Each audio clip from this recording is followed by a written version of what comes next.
Today is International Day for Women, and in our country, Kenya, there is been a continuing effort to bring women to participate equally and meaningfully at every stage of our leadership. Women in this country, from independence, have had very slow incremental participation in the leadership and politics of Kenya. When I first went to Parliament in 1993, there was only one elected woman. Today we have 29 elected women, a good number, but not good enough in a Parliament of 290. And I believe that's why His Excellency the President has brought to Parliament a proposal to look at the Constitution and deal with the issue of 230 gender rule that has eluded us over the period. Remember, it has even gone up to the Supreme Court. The Supreme Court even declared that Parliament should be dissolved, although it wasn't.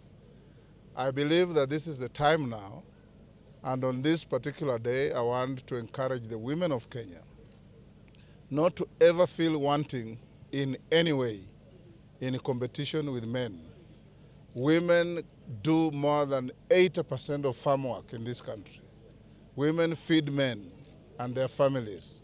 Women do everything to keep this economy going, because if you go to EPZ in Athi River, 90% in every garment factory are women, turning the wheel of the economy.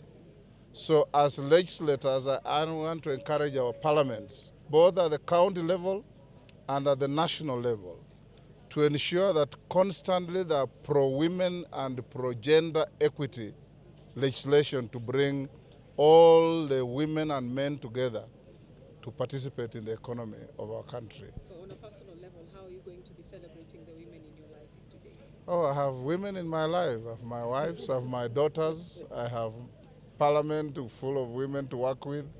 Today is a day where first I have to send a tweet to every woman who matters in my life, my daughters, my political friends, everybody. Two, as I speak to you, I believe I'm speaking to the women folk of Kenya. So I want them to feel never wanting, not to feel that they must enjoy tokenism, because there are no tokens in life. Rights must be fought for, and space must be occupied by those who deserve it. So away from, sorry, just go ahead. No, Mheshimiwa, this is a political question. Yes. There is this dialogue going on that the affiliate parties of UDA should form one party. You are the chairman of Ford Kenya. Are you ready to? I'm not the chairman, I'm the party you're leader. the party leader of Ford Kenya. Are Yes. you ready to fold your party? Those who are engineering that debate are not people I would be reducing myself to answer to. I have the rank and file of members of my party that can answer that question, and I'm sure they will.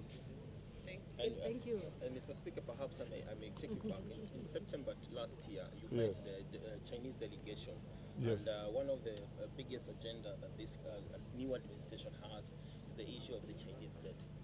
Is there a plan for the administration perhaps to call for a renegotiation the way the Ghanaian did? You know, I sit in Parliament, the third arm of government. In Parliament, we even have committees that deal with debt management. President William Ruto pronounced himself publicly and openly that he's going to manage public debt. Since he came to power, I'm not aware of any external borrowing that has been done, because such debts must be approved by Parliament. None has come to me for approval. What about Secondly, he pronounced himself to the fact that he's going to engage partners. You know, those who lend money to us are not our enemies. They're our partners. The terms may not be conducive, but they are friends who have come to us at the hour of need. We have debts to the Chinese. We have debts to the World Bank. We have debts to the IMF. We have debts to the Brits. We have debts to the Germans, to the French, to many countries.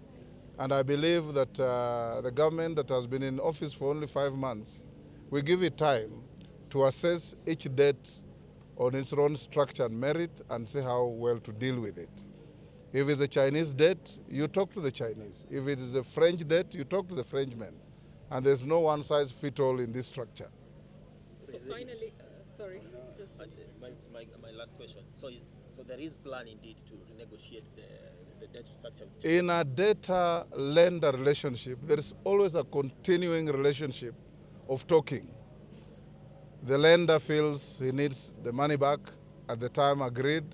The debtor may be under pressure to want to say, give me time, or reduce the interest rate, or do this. That is a relationship that is continuing, whether it's between nations, between individuals and banks, between institutions. It is not something that will be strange to Kenya. And what can you say about the expected maandamano today in the spirit of dialogue, which you talked about? Finally. That question can only be answered by those who want maandamano.